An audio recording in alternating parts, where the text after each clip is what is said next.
আসসালামু আলাইকুম। আমাদের এই সরকার মনে হয় ব্যর্থ হতে যাচ্ছে। 1 বছর পার হয়ে যাবে, তাদের অগ্রগতির কোনো নমুনা নাই। যদি তারা অগ্রগতি করতে না পারে, তাহলে খুব দ্রুত নির্বাচন দিয়ে রাজনৈতিক দলের কাছে ক্ষমতা দিয়ে তাদের সরে যাওয়াই উত্তম হবে। শুধু শুধু সময় লস করে স্বৈরাচার আবার জায়গা উঠবে, ওই সময় দেওয়া যাবে না। 3 মাসে বহুত কিছু করা যায়, আর ওনারা 1 বছরেও কিছু করতে পারতেছে না। ওনাদের ব্যর্থতার দায়ের কারণে স্বৈরাচার আবার মাথা চারা দিচ্ছে। যদি ওনারা ঠিকঠাক মতো রাষ্ট্র চালাইতে পারত, তাহলে স্বৈরাচার আবার মাথা চারা তো দূরের কথা, তাদের অস্তিত্ব খুঁজে পাওয়া যেত না। আর তারা তো ক্ষমতায় আসার পরে দুর্নীতি যারা করছে, বাড়ি বাড়ি কোনো রেড দেয় নাই। তারা যদি দুর্নীতির বিরুদ্ধে রেড দিত, তাহলে এইভাবে দুর্নীতি ভয়াবহ হতো না এবং চাঁদাবাজি হতো না।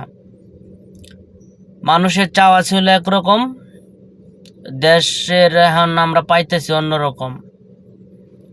আসলেও কয় না, বেশি আশা করে যার কাছে সেটাই হয় খারাপ।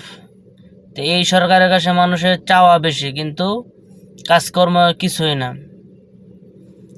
আর যদি এই সরকার যে উপদেষ্টাগুলারে নিয়োগ দিছে, অধিকাংশ অকর্মা, তারা রাষ্ট্র কেমনে চালাবে, একটা মন্ত্রণালয় কেমনে চালাবে তারা বুঝেই না। এটা যদি না বুঝে, তাহলে তাদের তো আর এই মন্ত্রিত্ব রাখার দরকার নাই। নতুন নতুন নিয়োগ দেন, লাগে আরও ভালো ভালো অনেক ছাত্র উপদেষ্টা আছে, ছাত্র শিক্ষকরা আছে, তাদেরকে নিয়োগ দেন, দেখবেন দেশ কেমন চলে। এই যে ব্রাক ইউনিভার্সিটির যে একটা শিক্ষক মাহতাব চৌধুরী, ওনাকেও তো একটা ভালো পোস্টে নিয়োগ দিতে পারে। আসলেও আমাদের সরকার কি করতেছে আল্লাহই জানে।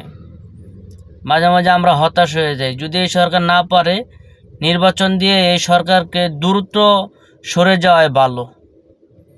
কারণ তারা রাষ্ট্র যেভাবে পরিচালনা করার কথা, তারা ওইভাবে পারতেছে না। তাদের সফলতা একটাই, বাণিজ্যিকভাবে তারা একটু সফলতা পাইছে, আর্থিকভাবে। তাছাড়া আর কোনো সফলতা নাই।